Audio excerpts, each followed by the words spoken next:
Quickly, before I start off with everything, I wanted to quickly say to stay tuned and watch the whole session, because at the end of this, I'm giving away 2 discount codes one to one lucky winner at the end who will receive 50% off on a Crack the DAT subscription, and then everyone who watches it to the end will get a discount code. So make sure you stay tuned and look for that at the very end of this. So today's topic is study schedule, so DAT study scheduling. Let's pull up this little PowerPoint I have here. Okay. So, to start off, I want to just say that disclaimer, all of this information I'm providing is by no means you have to do it to get a perfect score. If you do this, you will get a perfect score. I'm not guaranteeing anything. I'm just going to give you my very candid advice on what experiences I have found to be helpful and things that I have heard from my friends and from different pre-dental students who have been successful in the DAT, of ways to succeed in the long run with regards to study schedules. Also, always feel free to ask questions, write comments, anything that you want more information on, or you want more elaboration on. Just feel free to put those in there. So first things first is think critically about your own situation. So what I mean by this is that no schedule exists that is universal and will fit each person's life. So what I mean by think critically about your own situation is really take time before you start and you dive into studying for the DAT and adjust the kinds of things like what kind of student are you? Do you thrive in an environment where you work really well under pressure, where you like to cram and take tests, or would you rather spread it out over a long period of time and solidify the information? Do you work in high stress environments, aka studying for a whole day? Would that be beneficial or harmful to your health, your mental health also included? Also thinking about where you are in your life. So are you a post-grad and you are taking a gap year, you're working for someone, you have to work a 9 to 5. How are you going to fit your study schedule in for that? Are you a college kid but you're only taking 3 classes this semester? Or are you a college kid taking 5 classes this semester? Is it in the summer and you're studying over the summer as your full sole focus? Really think about who you are and what circumstances you are entering the study schedule in, and really be able to adapt that schedule to your personal needs. Because frankly, I think that there's a lot of quote unquote perfect study schedules or quote unquote optimal study schedules that are guaranteed to get you to have the results that you want. But truthfully, that's not how that specific study schedule is not necessarily going to work for you in your circumstances. So second point I have here is that adapt/build schedule based on your circumstances, which we just discussed. And don't be afraid to adjust your schedule. I know a lot of people, and we'll talk about this later too, kind of fixate on the idea that once you have a study schedule, you have to be super stringent to following that study schedule. And I think that is a very important skill in your study journey, is being able to stick to your study schedule, because it holds you accountable and it holds you responsible to putting in the hours that you need to put in to be successful. But you need to also think critically about your situation, and if you are burning yourself out too fast and you're not retaining anything, you need to adjust accordingly. Or on the flip side, if you are doing 30 minutes a day and you're not learning anything because you really haven't dug deep enough, you need to adjust accordingly. So that's what I mean by don't be afraid to adjust your schedule. Definitely have a schedule, because accountability is also key, but think critically throughout your study journey to make sure that you are optimizing your entire studying. So first thing first, after you've thought about your study schedule and your personal habits and your personal situation, you need to take a diagnostic test. And I think that this is very important. I think that it's pretty vital in kind of shaping how you structure your schedule. So for example, like when I took my diagnostic, I went in completely blind. I had taken obviously most of my prereqs for dental school, so I had a pretty good science basis. I'd never even maybe I'd seen a couple here and there PAT practice problems, but I'd never really dived in. And when I took the diagnostic, I was like, wow, okay, I need to put some more effort into the PAT. I did not even know that was what I was going to be thrown at. So after you take your diagnostic, what is a huge portion of taking your diagnostic is being able to identify your strengths and your weaknesses.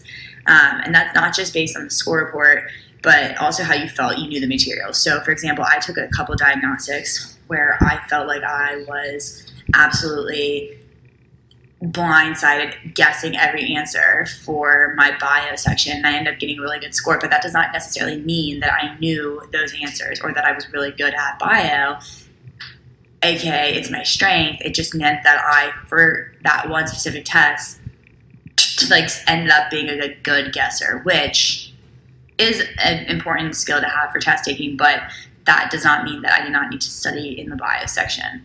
So that's really important too.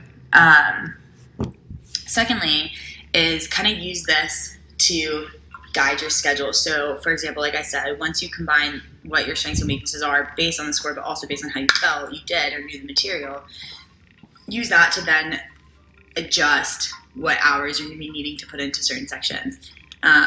Also, like, if you say you're really bad, not really bad, say you need to improve on your quantitative reasoning and your reading comprehension, but you crush the sciences. That doesn't mean you put the sciences in a box and you say, okay, I'm not going to touch the sciences. That means that you kind of layer the sciences in throughout when you're spending the majority of the time working on your reading comprehension and working on your quantitative reasoning, but you're still layering it in just at a less focus than your other ones that you need to work on.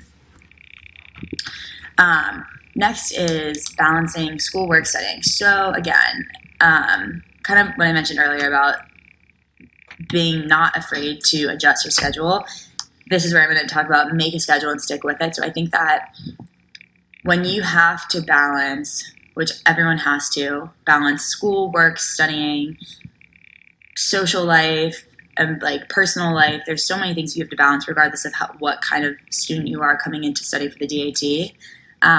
So that's why I think that making a schedule and sticking with it is super important in that balancing act, because if you have a critical, thought out schedule and you one day wake up really tired and you're like, I really personally am going to feel better if I sleep for this extra hour, because you said you were going to wake up at 6 and study before work instead of studying for an hour at 5 when you get off work, being able to do that, have an adjustment, or using your study schedule to be like, no, listen, I need to get up and it's going to pay off in the long run.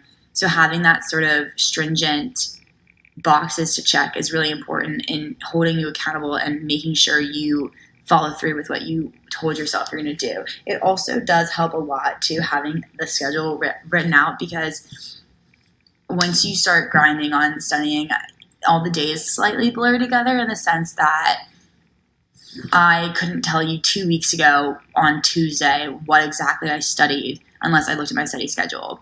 So that's what I mean by they blur together. And having that study schedule really helps you map out what exactly you need to do so you're not overstudying for certain sections and understudying for others. So my next point is do something every day. So do something every day is a really important point here, is that you need to be able to always do something. And by something, I mean, maybe it's laying in your bed and doing 20 minutes of PAT work. Maybe it's studying for an hour here to do a practice section of biology. Maybe it's, I don't know, doing a reading comprehension passage. But repetition is key for studying for the DAT. And so when you take days off, take a day off though. I mean, granted, we'll get to that later, but I think that taking a day off is important. But doing something every day really allows it to solidify in your brain and really allows you to retain the information instead of just taking a few days off and forgetting what you learned a couple days ago. So my next point is try not to overwhelm or underwhelm yourself. So that's a pretty important point too. So what I mean by overwhelm or underwhelm yourself is if you have, say you're working, I keep bringing this up, I know I'm just trying to fit different niches, but say you're working 9 to 5. And you tell yourself you're going to study for 3 hours every day from say it takes an hour for you to commute home and make dinner and eat dinner. So you say you're going to study from 6 to 9, but if you have to work out or see your friends or whatever, and then you want to get back up at 7 to work out, and you're going to bed at midnight because of extraneous things you have to do, and then you're getting less sleep and you're not used to that sleep, your body's reacting poorly to that, you're overwhelming yourself, and you want to be able to make sure you adjust to that. But at the same flip side, don't say I'm going to do 30 minutes of bio practice or 30 minutes of practice every day, and then you're saying, again, I'm not retaining any of this because I'm not repeating myself enough to have significant outcome. And then exactly, last point, find what works for your situation. So this is a common theme, but just being able to think critically about you and your personal situation, your work, your life, your workout routine, whatever you do that makes you you and makes you tick, being able to adjust your study schedule to make sure you figure out how to balance all of it. And that's really something that you're going to have to yourself look into and really be introspective about that. Okay, so now I'm going to kind of go through different sort of studier scenarios, and kind of talk about the tips and tricks that I've seen and I've talked to my friends about, and which we fall into different categories. So first, I would say that if you're working full time, so this is the 9 to 5, this is the 8 a.m. to 6 p.m., whatever hours you work, you're in the job and you are fully working. So obviously study before or after your work hours, but make sure you dedicate a certain amount of time to that thing, that allotted time. So make sure you say every day, I'm going to study for 3 hours, or every day I'm going to study for 2 hours. I'm going to study for 1 hour when I wake up, 1 hour when I get home.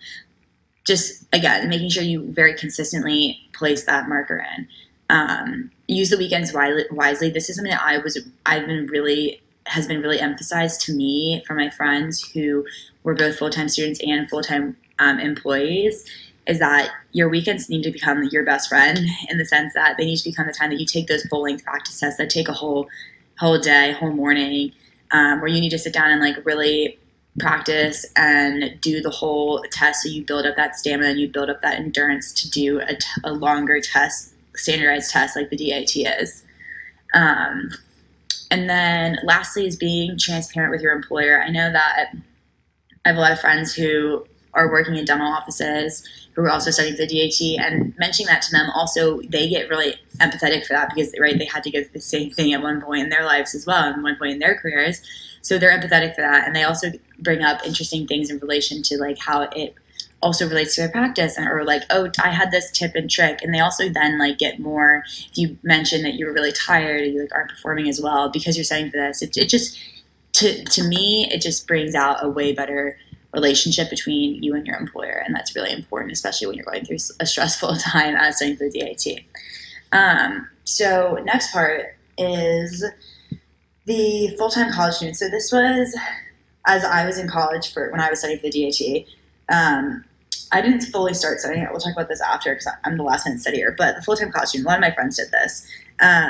One thing that I found to be really emphasized by those who were full-time college students were looking at your syllabi, all of your syllabi, not just your major classes, but all your syllabi, and plan accordingly. So don't try to tell yourself on a Sunday right before the week of midterms that you're going to take 2 full-length practice tests. That's outrageous, and you're going to have way other things on your plate and be completely preoccupied. So you're not going to be able to dedicate the time that you need to take that test. Or if you do, it's going to probably be a little bit, not as complete or not as thorough as you would have liked. And your schoolwork might also take a plunder as well, which would ultimately negatively affect your application in the long run, because GPA is also very important in applying to dental school. So that's just completely something to be aware of and very much avoid if you can.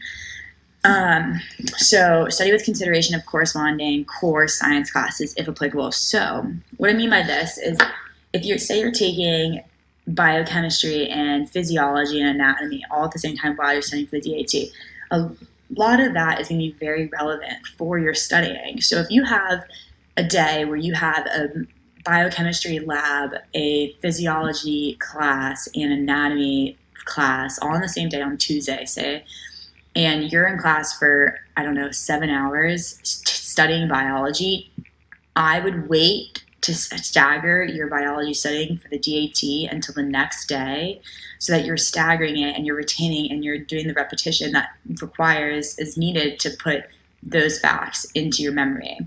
That's what I mean by study with consideration of corresponding core science classes. So the things that you're going to be learning in class are going to be relevant to your studying, but just don't try to overwhelm yourself on one day where you're studying biology for 7 hours. And then the next day you're not doing, or 2 days in a row, you're not doing any biology. Consider all extracurriculars / volunteering as well. That's a pretty, hopefully explainable statement. Just make sure you're considering your whole schedule. Don't just consider your classes and don't just consider your syllabi, but consider when you have to be certain places and when those certain places you can be kind of having some downtime, or you could be studying, or you could be doing some flashcards or anything like that. But others when you have to be fully engaged, or if you also work a job, like structuring all of that in to your study schedule so you can plan it out and be really accountable to that schedule. And then again, last point, which I just kind of touched on, was try to make out a consistent plan and generally stick to it. So we kind of talked about this too, and I told you it would be a recurring theme, but just you have to find this nice balance and this nice midpoint between sticking with the plan and thinking critically and being able to adjust that plan, but make sure you are shooting for a plan that's the most accurate that you can stick to, because ultimately that accountability is going to be key to your success.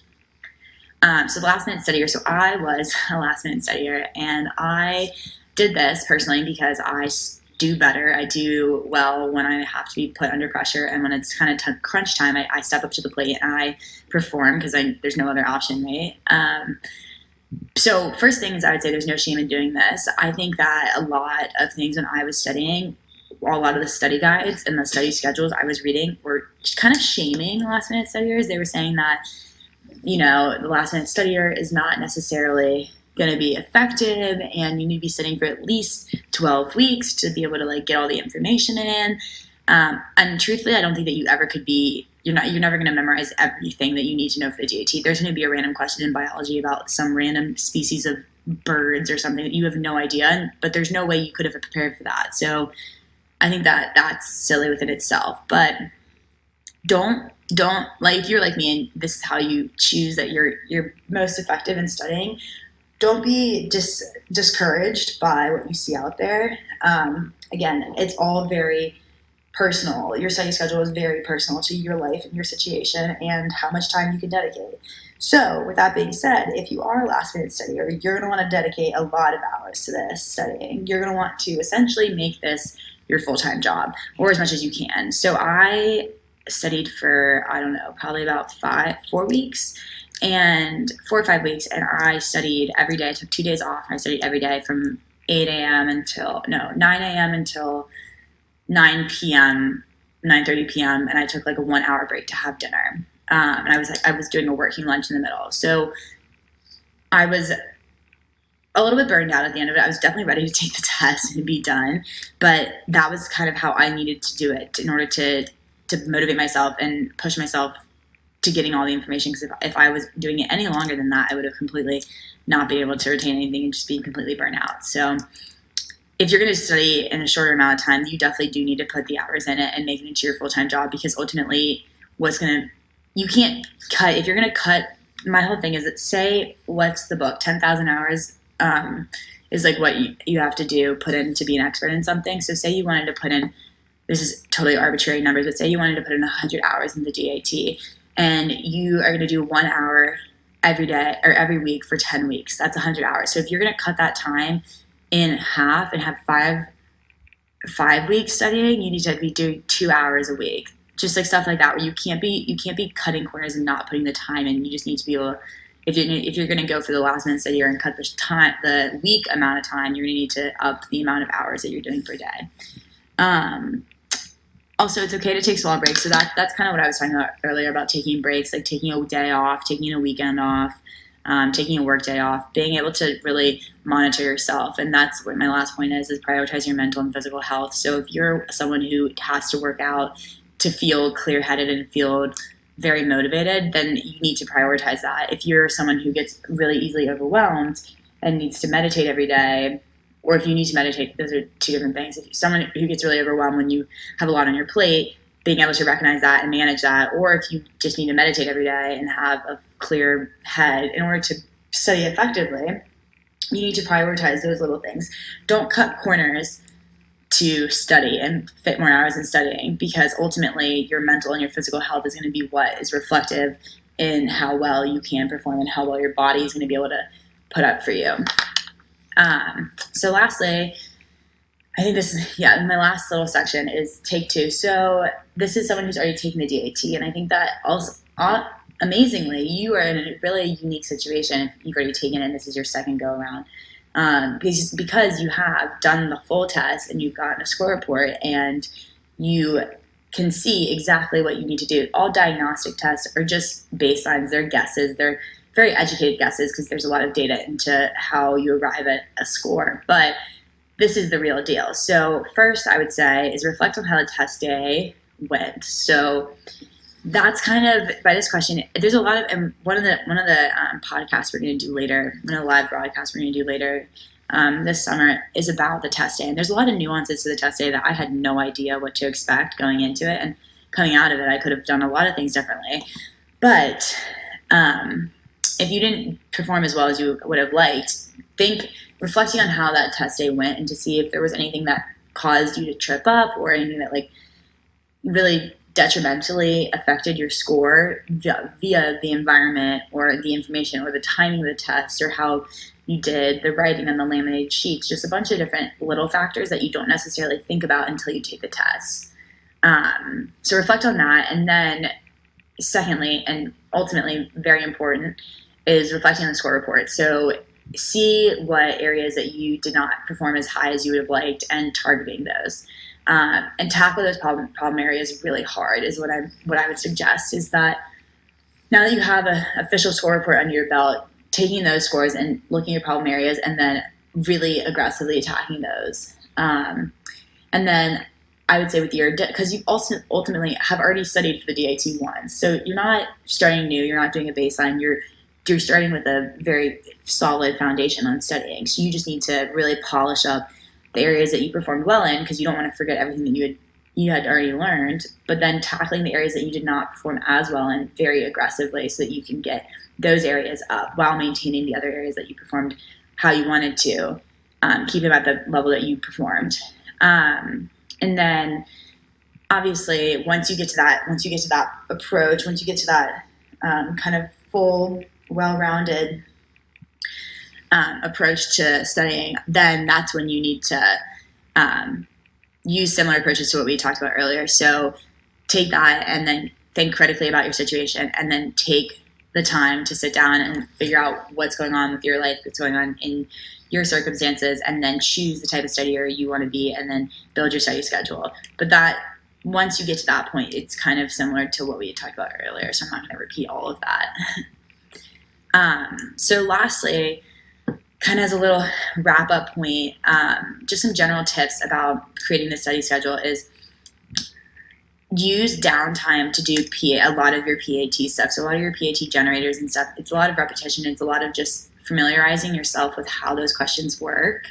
And so I definitely did a lot. I did some days and some half days where I was studying just PAT, but I also, every time before I went to bed, I would spend 20 minutes looking at PAT questions and generators, and then I would spend every working lunch looking at PATs. It was and the app on your phone with Crack the DAT is incredible for all of that. So doing that is such an awesome use of your time and also very effective to upping your PAT score, but that doesn't necessarily need to be specifically scheduled into your DAT study schedule. Additionally, review. The majority of my studying personally was reviewing the questions that I had gotten wrong, also even gotten right but had guessed on.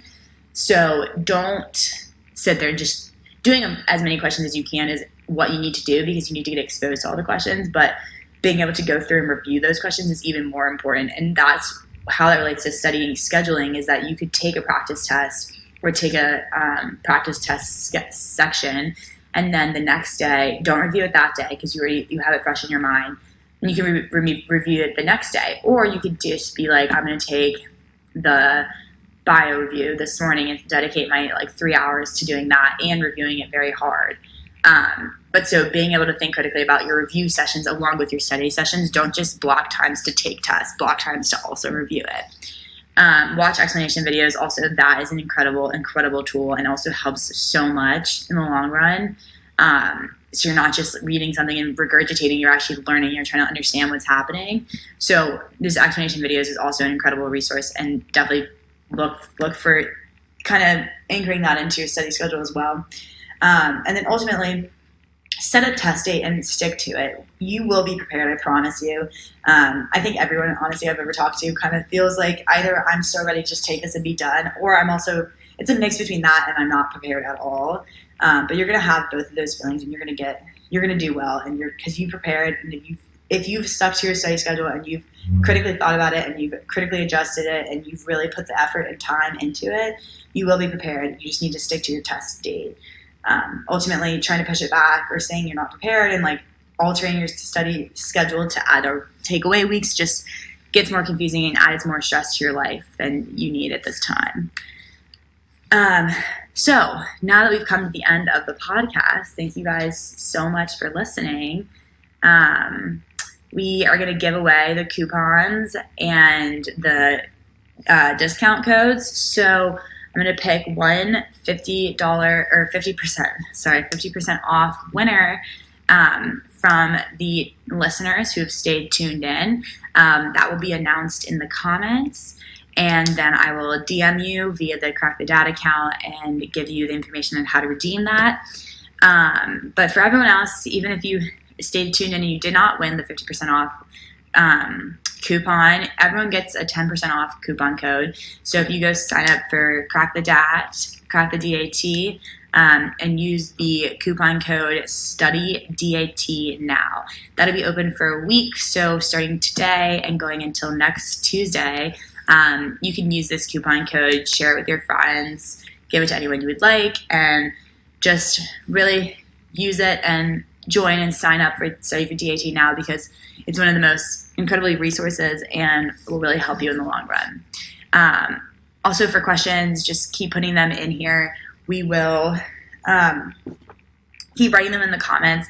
I will go through all of them and collect them and have answers for all of them beginning of next week's podcast. So come back and tune in next week at 8 p.m. next Wednesday, and I will answer all of those questions and give a good, thorough discussion to those as well. So I'll let the questions kind of keep coming in before I sign off. So I guess that's it. That's our time for today. So I just want to say thank you guys for tuning in and for joining us on our first live broadcast of Crack the DAT. I hope today was helpful, and remember, keep writing your questions and I will have them all for next week. And don't forget to use the coupon code, share with your friends to get some savings, and I will DM the winner of the 50% off code too.